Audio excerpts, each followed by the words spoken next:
Just quickly हम review करें अपने इस टॉपिक का। तो इस चैप्टर में स्टार्टिंग पे हमने मोमेंट ऑफ अ फोर्स की स्केलर और वेक्टर फॉर्मुलेशन देखी थी, और खासकर अगर हम वेक्टर फॉर्मुलेशन की बात करें तो सपोज आपने किसी पॉइंट O के अबाउट मोमेंट कैलकुलेट करनी थी, तो the vector formulation says that moment of any force about a point can be calculated using R cross F। Vector formulation की हम बात कर रहे हैं। Now this will give you the moment vector in terms of Cartesian notation. Now this vector R, as per the principle of transmissibility, can be any position vector starting from point O to the line of action of that force. ये हमने moment of a force about a point की बात की थी। उसके बाद इस topic में अगर हमने moment of a force about some specific axis find करनी हो, सपोज मैं कहता हूँ कि आपके पास कोई फोर्स है F जो कि एक्ट कर रही है और आपने उसकी मोमेंट फाइंड करनी है about A axis, so then we are going to use the scalar triple product as we have discussed yesterday. वो scalar triple product क्या है कि moment of a force about the axis A should be equal to the unit vector along that axis. Suppose मैं उस unit vector को UA से represent करता हूँ, so आप उस unit vector का dot product ले लेंगे R cross F के साथ. So this scalar triple product is going to be used for determining the moment of a force in about some specific axis A. वो specific axis A भी हो सकती है, वो X भी हो सकती है, Y भी हो सकती है, या Z भी हो सकती है। For example, अगर आप X axis के about moment find कर रहे हैं तो यही unit vector UA जो है ये replace कर दिया जाएगा unit vector I के साथ, because I is the unit vector along the X axis. Similarly, आपने अगर Y या Z axis के along find करना है तो ये J या K unit vector हो जाएगा। इसमें ये जो R cross F आ रहा है, it is the same thing जो हमने इस से पहले moment of force about a point के हवाले से बात की थी। आपके पास इसमें R क्रॉस F जो है, इसमें R कोई से भी एक पोजीशन वेक्टर हो सकता है जो कि इस A एक्सिस से शुरू होकर फोर्स की लाइन ऑफ एक्शन तक जाता हो। फॉर एग्जांपल मैं आपसे कहता हूँ कि आपके पास ये A एक्सिस जो है वो ये थी और फोर्स जो है वो एक्ट कर रही थी इस डायरेक्शन में, तो it can be any vector starting from that A axis up till the line of action of that force. So आपके पास ये वेक्टर ये भी हो सकता है, ये वेक्टर ये भी हो सकता है, ये भी हो सकता है। Any vector which is starting from this AA axis to the line of action of that force can be used for finding the moment MA using the scalar triple product. I hope कि topic आपको clear हो गया था। कल हमने इससे relevant कल एक एग्जाम्पल भी सॉल्व की थी, एग्जाम्पल 4-8, जिसमें हमने कहा था कि आपकी अपनी चॉइस है, आप उस R क्रॉस F के लिए इन दोनों में से कोई सा भी पोजीशन वेक्टर यूज़ कर सकते हैं, और अगर आप चाहें तो आप इसके अलावा वेक्टर BC और BD भी जो है वो इस्तेमाल कर सकते हैं। आई होप कि जो नॉन सबमिटेड होमवर्क आपको दिया गया था वो किसी ना किसी ने लाजमी सॉल्व करके ये वेरीफाई कर लिया होगा। जी, किसी ने सॉल्व किया था ये जो नॉन सबमिटेड होमवर्क कहा था आपको?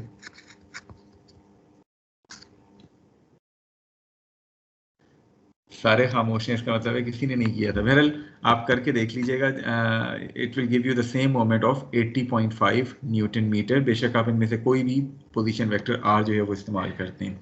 Okay, now starting with today's lecture, आज हम इसी टॉपिक से रेलिवेंट एक आध एग्जांपल और कुछ एक्सरसाइज के प्रॉब्लम्स देखेंगे, and this topic is finally going to end, and इंशाल्लाह इन द नेक्स्ट वीक हम मोमेंट ऑफ अ कपल और simplification of a force in couple system जो है वो लास्ट 2 टॉपिक्स चैप्टर नंबर 4 के हैं, उनको जो है वो डिस्कस करेंगे। Okay, example 4-9 क्या है? You need to determine the magnitude of moment of this force F, which is having a magnitude of 300 Newton about the segment OA of the pipe assembly. तो आपको ये एक अदद पाइप असेंबली गिवन है जिसके point C पे या and C के ऊपर आप एक फोर्स अप्लाई कर रहे हैं। You need to find out the moment of this force F about the pipe segment OA. Okay, so in this case you would be requiring, अगर हम स्केलर ट्रिपल प्रोडक्ट इस्तेमाल करें तो जिस तरह भी बात हुई थी, MOA जो है ये किसके बराबर होगा? क्या कोई बता सकता है? कोई any one volunteer student? Scalar triple product क्या बनेगा? Unit vector of OA। Okay, unit vector OA आ गया आपके पास। किसके साथ डॉट प्रोडक्ट लेंगे इसका? इसका लेंगे sir AB cross, it is going to be R cross F। ये R कौन सा होगा, क्या समझते हैं आप?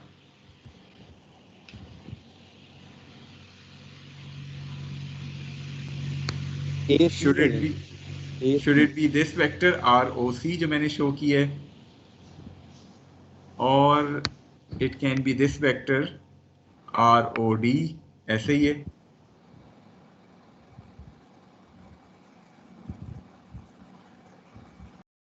इसके अलावा भी कोई वेक्टर पॉसिबल है?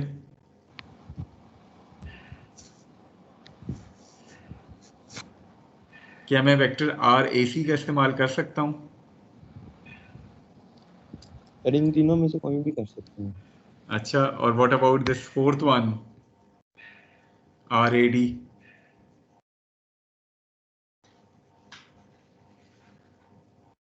देखिए, आपको कोई सा भी एक वेक्टर चाहिए जो OA एक्सिस से स्टार्ट होता हो और F की लाइन ऑफ एक्शन तक जाता हो, तो ये चारों वेक्टर जो है ये आपको इस R क्रॉस F में इस्तेमाल कर सकते हैं। So you can use either of these four vectors, OC, OD, AC और AD, you are going to get the same solution. ठीक है, तो यहाँ हम अपनी चॉइस से आपको इस सब इस्तेमाल कर सकते हैं। सपोज मैं वेक्टर ROC का इस्तेमाल करता हूँ, बाकी तीनों को मैं कह देता हूँ कि आप अपना नॉन सबमिटेड होमवर्क के तौर पे कर सकते हैं, लेकिन यहाँ सोल्यूशन के लिए let us use ROC vector for solution.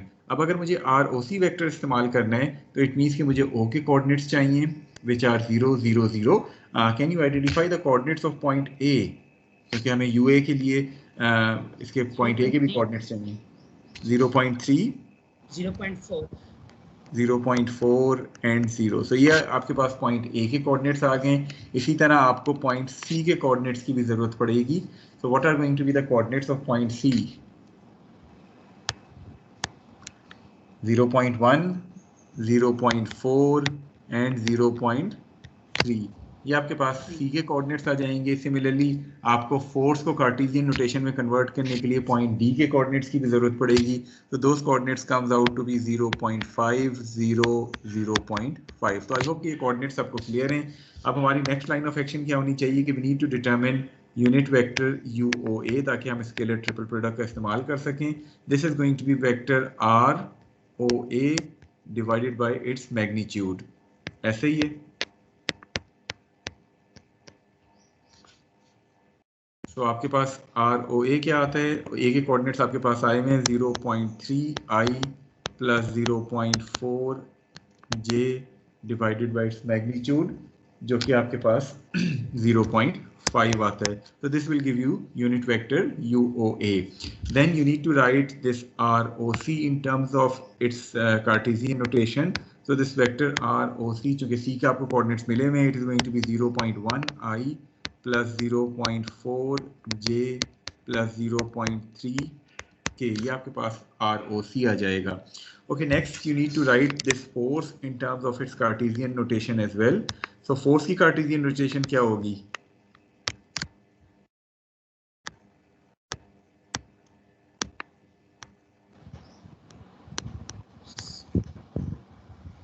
It is going to be 300 times UCD, which represents the unit vector being defined along this line CD.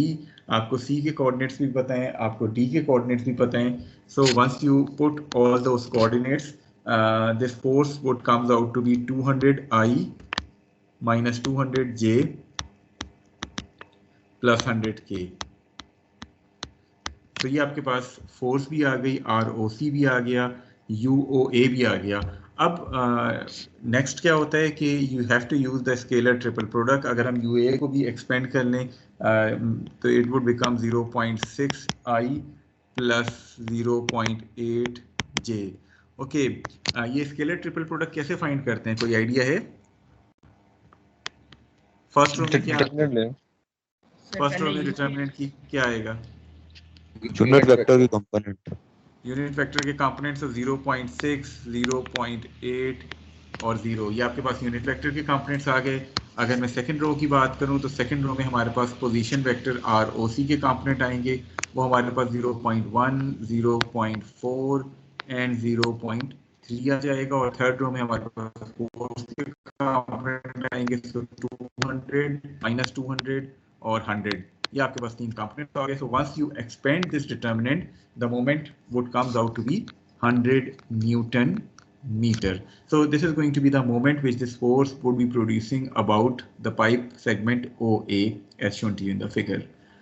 Is it clear to all of you? या कोई चीज आप पूछना चाहते हैं?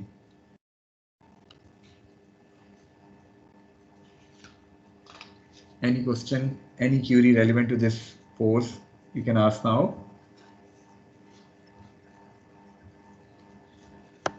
Okay इसमें जिस तरह हमने शुरू में जिक्र किया था, the choice is up to you. आप चाहें तो ओसी के अलावा ओडी का भी इस्तेमाल कर सकते हैं, एसी का भी इस्तेमाल कर सकते हैं और पोजीशन वेक्टर एडी का भी इस्तेमाल कर सकते हैं। तो इस पोजीशन वेक्टर के बजाय आप चाहें तो बाकी तीनों में से भी कोई एक पोजीशन वेक्टर यूज़ करके अपने आंसर को जो है वो वेरीफाई कर सकते हैं। Okay, so moving forward, and let us move to example 4-58. In this figure, we have a force of 450 Newton, and we need to determine the magnitude produced by this force about the x-axis. So आपके पास ये force given है, आपने इसका moment calculate करना है about the x-axis. So as per our scalar triple product, अगर हम इस मोमेंट को mx से डिनोट करते हैं तो इसका क्या वो फॉर्मूला बनना चाहिए mx का? Anyone volunteer?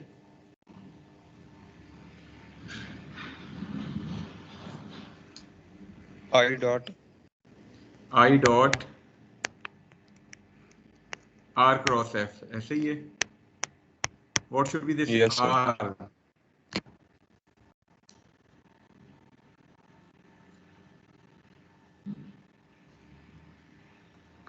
What should be this r? यहाँ आपके पास क्या चॉइस कोई मौजूद है?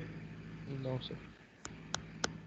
So you have only one position vector here जो कि इस्तेमाल किया जा सकते हैं, that is position vector AB.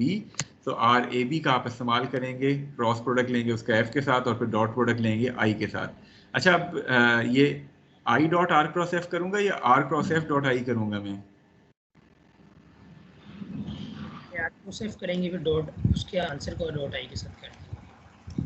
देखिए कोई फर्क पड़ेगा, dot product is commutative, so whether you take I dot r cross f or you take r cross f dot I, it will give you the same answer because the dot product is always follow the commutative law. आपका जो cross product है वो commutative नहीं होता, लेकिन dot product आपका commutative होता है। So order is not important, बेशक आप I dot r cross f कर लें या r cross f dot I कर लें, ठीक है। ओके, सो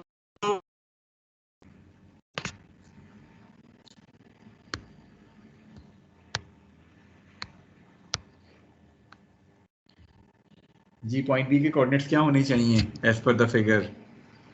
कितना x, कितना y और कितना z? It is going to be minus 0.15x। इसी तरह आपके पास 0.3 जो है वो y आ जाएगा और 0.1 जो है वो z आ जाएगा। तो आपके पास ये पॉइंट बी के कोऑर्डिनेट्स आ गए हैं। So now you can write our AB vector, which comes out to be minus 0.15I plus 0.3J plus 0.1K. Okay. Can you write this force F in terms of Cartesian notation? What is going to be the Cartesian notation of this force F having a magnitude of 450 Newton? Sir, 450 cos 45, 450 cos 60, 450 cos 60. Okay 450 आपने कहा कि x के साथ ये angle कितना बना रहा है x एक्सिस के साथ? सर ये 60 x एक्सिस के साथ। ये पॉजिटिव x के साथ है कि नेगेटिव x के साथ? सर ये नेगेटिव।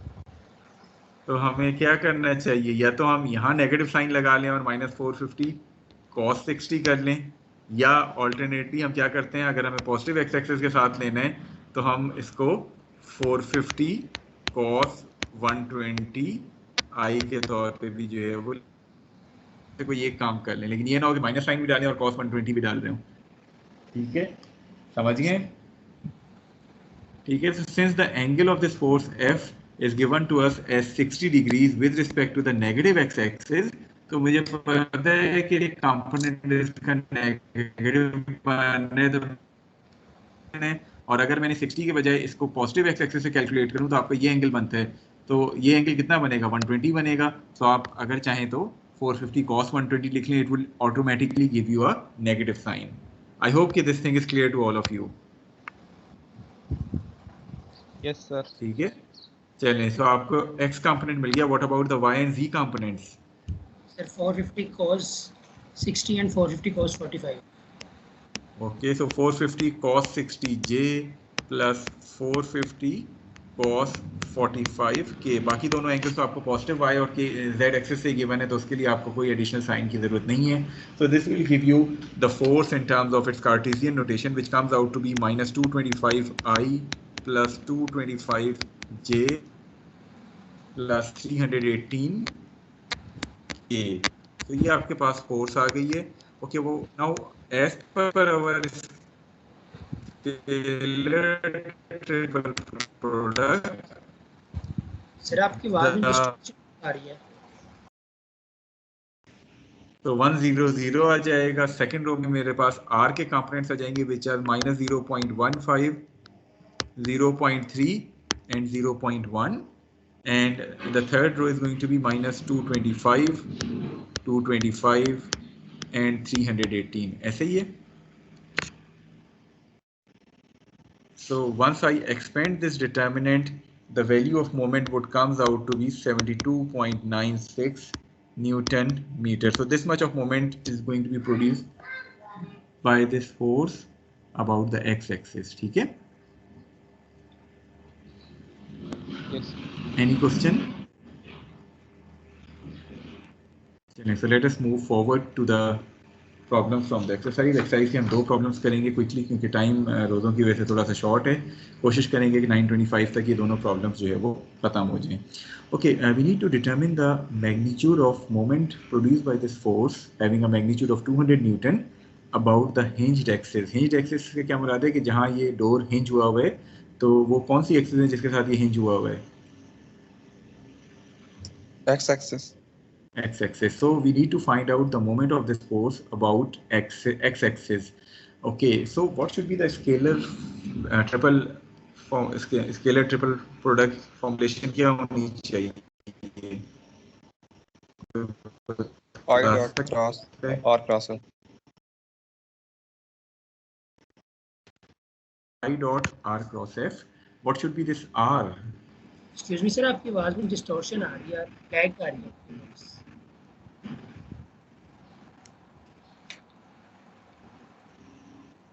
काइंडली अपना सवाल रिपीट कर देंगे.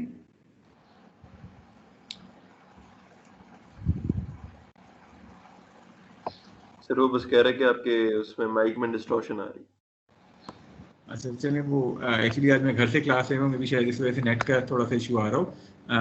आई होप कि मैं थोड़ा सा जोर से बोलता हूँ तो ये इशू रिजॉल्व हो जाएगा, डिस्टॉर्शन कम हो जाएगी. चलिए, कौन सा हमें पोजीशन वेक्टर लेना चाहिए? R. Sir R A B. R A B लेना चाहिए बिकॉज आपके पास आर ए बी वैसे क्यों लेना चाहिए? आपने तो उस हिंज एक्सिस से एक वेक्टर डिफाइन करना है जो कि आपकी एक्स एक्सिस है to any point on this line of action और फोर्स. ऐसे ही है. ये सर वहां से भी सिर्फ कोई पॉइंट हम ले सकते हैं. मैं कहता हूँ कि ये आपका ओरिजिन है वो. सो क्या मैं इस वेक्टर आर ओ ए का इस्तेमाल कर सकता हूँ?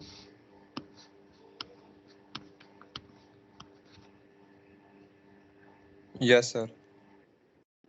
या मैं चाहूँ तो मैं वेक्टर आर ओ बी का भी इस्तेमाल कर सकता हूँ. ठीक है.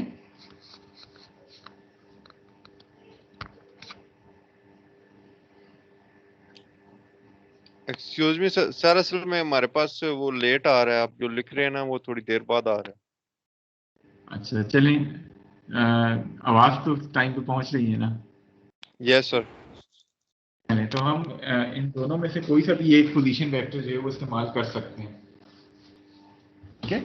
या इसके अलावा भी कोई पोजीशन वेक्टर हम इस्तेमाल कर सकते हैं ओ ए या ओ बी के अलावा? No sir. अगर मैं कहूँ सर कि आपके एक्स पास एक्सिस ये पे कोई पॉइंट हो और उसे ए या बी से अगर मिला मैं दें तो वो भी नहीं इस्तेमाल हो जाएगा. अगर मैं कहूँ ये पॉइंट बी है जो A भी मैंने use शो कर सकते की हैं है, सर. ठीक है, तो मैं चाहूँ तो डी ए यूज कर लूँ, मैं चाहूँ तो डी बी यूज कर लूँ. तो कोई सा भी मैं पोजीशन वेक्टर ले सकता हूँ स्टार्टिंग फ्रॉम द एक्सिस जिसके अबाउट मैंने मोमेंट कैलकुलेट करना है to the line of action of that force. ठीक है, तो इनमें से कोई भी वेक्टर मैं चाहूँ तो इस्तेमाल कर सकता हूँ। मैं यहाँ जैसा आपने कहा शुरू में ROA जो है उसका इस्तेमाल करूंगा। So I am going to use this vector ROA। अच्छा, अब इसमें जो समझने वाली बात है वो ये है कि आप जब पॉइंट ए की कोऑर्डिनेट्स देंगे, बाकी तो सिंपल है, पॉइंट बी के कोऑर्डिनेट्स आप आइडेंटिफाई कर सकते हैं फिगर से।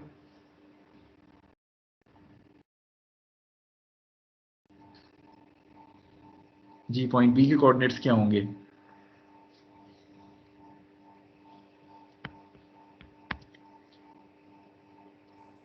सर 0.5 2 और 0 0.5 और वाई कोऑर्डिनेट आपने 2 बताया है। Are you sure? Sorry sir वो 0 होगा, z कोऑर्डिनेट 2 होगा। z coordinate 2 होगा। So 0.5, 0 and 2 are going to be the coordinates of point B. आपको point A के भी coordinates चाहिए, both for writing this force in terms of Cartesian notation as well as defining that vector ROA. So what are going to be the coordinates of point A? Can you identify them? Sir, 2.5. 2.5 is the x coordinate. Okay, सबसे पहले हम xb की बात करते हैं, वो तो आपने बता दिया 2.5 है। तो 1 y हो जाएगा। Are you sure कि y 1 होगा? Sir I think 1 cos 15 y होगा। देखिए, आप इस फिगर को गौर से देखें। आपके पास यहाँ से लेके यहाँ तक जो मैंने पॉइंट डी कहा था, डी ए जो है इसकी लेंथ आपको 1 मीटर गिवन है। ये आपकी वाई एक्सिस जा रही है, ये आपकी जेड एक्सिस है। तो जब आप इसको रिजॉल्व करेंगे, this is going to be the Y component which is 1 cos of 15। ये एंगल ऑलरेडी आपको 15 गिवन है between D A and Y axis, और 1 sin 15 आपका ये जी कंपोनेंट हो जाएगा। सो वाई भी आपके पास 1 cos 15 होगा और z भी आपके पास 1 sin 15 होगा। ये चीज क्लियर है रेट को? सर एक मिनट सर रुक जाएंगे सर, वो पिछले वाला सर भी आया नहीं लिखा हुआ सर। जी, is it clear to all of you now? आप लिखा हुआ विजिबल होगी? नो सर, अभी तक नहीं हुआ सर। Not yet. चलिए फिर हम ऐसा करते हैं, सोल्यूशन, अब ये स्लाइड विजिबल है जिसमें सोल्यूशन हुआ हुआ है, हम इसी को यूज कर लेते हैं ना। No sir, अभी ये भी visible होगा। तमाम किसी स्टूडेंट को विजिबल है, किसी को भी विजिबल नहीं है ये सोल्यूशन वाली स्लाइड? सर अभी तक तो सर विजिबल नहीं है सर, यही आ रही है शेयर सर। करके देखें स्लाइड्स। अच्छा, चले मैं दोबारा शेयर करके देख लेता हूँ। Let me share it once again. Sir slide sharing sir अभी आ गया। सर आप भी सर। अब आ गई है? Yes sir. Yes sir. चलें, सो आपको अब ये सोल्यूशन विजिबल है सबको? Yes sir. चलें, अब अगर हम बात करें कि आपने जो पॉइंट ए है इसके कोऑर्डिनेट्स की अगर हम बात करें, देखिए एक्स कोऑर्डिनेट तो बड़ा क्लियर कट हमें 2.5 जो है वो नजर आ रहा है। एक्स कोऑर्डिनेट के हवाले से तो कोई किसी की डाउट नहीं है? No sir. अच्छा, वाई कोऑर्डिनेट और जेड कोऑर्डिनेट की अगर हम बात करें तो देखिए यहाँ से लेके यहाँ तक का जो डिस्टेंस है वो आपको 1 मीटर गिवन है। This 1 metre is from point D to point A. ये एंगल आपको इस डी ए का वाई एक्सिस से गिवन है 15 डिग्री, जो कि यहाँ आपको शो किया गया है on the edge of this door. So accordingly आपके पास जो वाई कोऑर्डिनेट आएगा इस पॉइंट ए का, that is going to be 1 cos of 15। ये वाले कोऑर्डिनेट की हम बात करें, that is going to be 1 cos 15, और आपके पास जो z कोऑर्डिनेट आएगा that is going to be 1 sin 15। ठीक है? Yes sir. ठीक है, तो आपके पास अब कोऑर्डिनेट्स मिल गए। आपने अब करना क्या है कि once you have found the coordinates of these points, आपने अब बाकी पोजीशन वेक्टर्स निकालने हैं, जो कि हमने RAB कहा था for resolving this force in terms of its Cartesian notation. तो ये आपको force in terms of Cartesian notation मिल गई 200 इंटू यूनिट वेक्टर UAB। इसी तरह आपने पोजीशन वेक्टर ROA निकाल लिया, आपके पास A के कोऑर्डिनेट्स आए हुए थे, आपके पास ROA आ गया। Then you have used the scalar triple product MX equal to I dot R cross F। आपकी फर्स्ट रो में 100 आ गया, सेकंड रो में R के कंपोनेंट्स आ गए, थर्ड रो में F के कंपोनेंट्स आ गए। So the moment of this force about the X axis would comes out to be 136.93 newton metre. Is it clear to all of you? कोई चीज, कोई पॉइंट ना समझ आया हो तो काइंडली आप अभी पूछ सकते हैं। क्लियर है? Yes sir. चलें, तो moving to the final problem of this topic और आज के लेक्चर का भी आखिरी प्रॉब्लम है. The pipe assembly is again shown to you and it is being secured on this wall using two brackets at point A and point O. If the flower pot has a weight of 50 pounds, we need to determine the magnitude of ये नया moment of सवाल this. Sir मेरे लिए तो फिर से नजर नहीं आ रहा. अब नजर आ रहा है? No sir. नो सर, अभी तक सर किसी को भी नहीं आई थिंक नजर. सर अब अब आ गया नजर. हमें कुछ नेट की वजह से डिले आ रहा है. Anyways I Yes. होप कि मैंने स्लाइड शो कर दिया तो नजर आ रहा होगा सबको. Yes sir. यस सर, अभी नजर आ रहा है सर. चलें, तो हमें इस वेट की वजह से जो मोमेंट आ रहा है अबाउट ओ ए वो डिटरमिन करना है. ठीक है, तो सबसे पहले हमें पॉइंट ए के अगर कोऑर्डिनेट्स की बात करूं, पॉइंट ए के जो कोऑर्डिनेट्स बनते हैं, इसका एक्स कोऑर्डिनेट आपके पास 0 आ जाता है, वाई कोऑर्डिनेट 4 है, जेड कोऑर्डिनेट 3 है. तो पॉइंट ए के कोऑर्डिनेट्स तो आपने लिख लिए 0 4 3. पॉइंट ओ आपके पास 0 0 0 आ गया. What about the coordinates of point B? या चलिए पॉइंट बी के कोऑर्डिनेट्स के लिए सबसे पहले क्या ये आप लेंथ ओ डी जो नजर आ रही है आपको, इसको आइडेंटिफाई कर सकते हैं? ये लेंथ क्या होगी? O D sir. जी, सर डी पॉइंट कौन सा? D point X Y plane में जहाँ ये बी एक्सिस की प्रोजेक्शन जाके उसको कट करती है, वो पॉइंट है. सर ये सर अगर हम ओबी सर, तक जाएंगे इस तरह होगा सर, 4 3 cos 70 होगा और उसको हम फिर रिजॉल्व करेंगे एक्स वाई प्लेन में. तो ओडी की लेंथ कितनी हो जाएगी? 4 + 3 cos 30, isn't it? Yes sir. Yes sir. अच्छा, ओडी की लेंथ ये हो गई. सो अगर मैं पॉइंट बी के एक्स कोऑर्डिनेट की बात करूं, एक्स बी, वो क्या होगा? वो तो बेसिकली ये है ना, सर यहाँ 4 से 3 cos 30 आगे सर cos 60 आ जाएगा और तो दूसरे 4 का + sin 3 60 आ cos जाएगा. 30 cos 60 आ गया. ठीक है, समझ गए हर एक स्टूडेंट? इसी तरह जी, वाई सर. भी क्या हो जाएगा?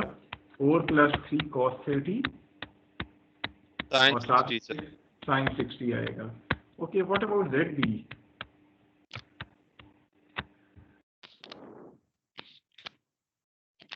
पॉइंट बी हवा में है ना, तो जेड कोऑर्डिनेट इसका क्या होगा? क्रॉस मल्टीप्लाई कर देंगे. क्रॉस नहीं, अभी आपने देखिए cos 30 कितना था? 4 + वो 3 sin 30. तो ये वाली लेंथ कितनी? It is going to be 3 sin 30. ठीक है, यस सर. तो आपके पास ये तीन कोऑर्डिनेट्स आ गए पॉइंट बी के. 4 + 3 cos 30 cos 60, 4 + 3 cos 30 sin 60, and then z coordinate is going to be 3 sin of. I hope कि this is clear to all of you now. Point B के coordinates में अब तो चैप्टर नंबर 2 आपने इतनी दफ़ा इस्तेमाल की हैं ये चीज़ें, ये कोऑर्डिनेट्स अब आपको क्लियर होने चाहिए. Yes sir. चलें, तो let us move to the solution. I hope कि सोल्यूशन वाली स्लाइड अब हर एक को नज़र आ रही है. नो सर, अभी तक नहीं नजर आ रही सर. नहीं सर, फिलहाल नहीं.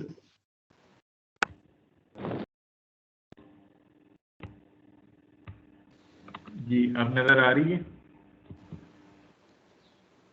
सर. नहीं सर. यस सर, विजिबल हो गई सर अभी. चलिए, तो आपने किया क्या कि जिस तरह अभी आपने कोऑर्डिनेट्स निकाले थे, ये आपको 3 अदद कोऑर्डिनेट्स मिल गए पॉइंट बी के. 4 + 3 cos 30 cos 60 sin 60 और 3 sin 30 के साथ. ओके, नाउ फोर्स ऑलरेडी आपके पास जो वेट है, it is acting downward. Magnitude उसका 50 पाउंड्स गिवन है, डायरेक्शन उसका नेगेटिव जेड एक्सिस के अलॉन्ग है, तो it is going to be -50 K. आपने स्केलर ट्रिपल प्रोडक्ट का इस्तेमाल करना है, that is UOA dot R cross F. Unit vector के कोऑर्डिनेट्स आपको मिले हुए हैं विच इज 0.8 0.6 0.8 है. इसी तरह R के कोऑर्डिनेट्स आपको मिले हुए हैं, F के कोऑर्डिनेट्स आपको मिले हैं. So once you expand this determinant, you are going to get moment equal to 1 pound/foot. Let's keep all of चीज जो आप पूछना चाहें रेलेवेंट दिस प्रॉब्लम.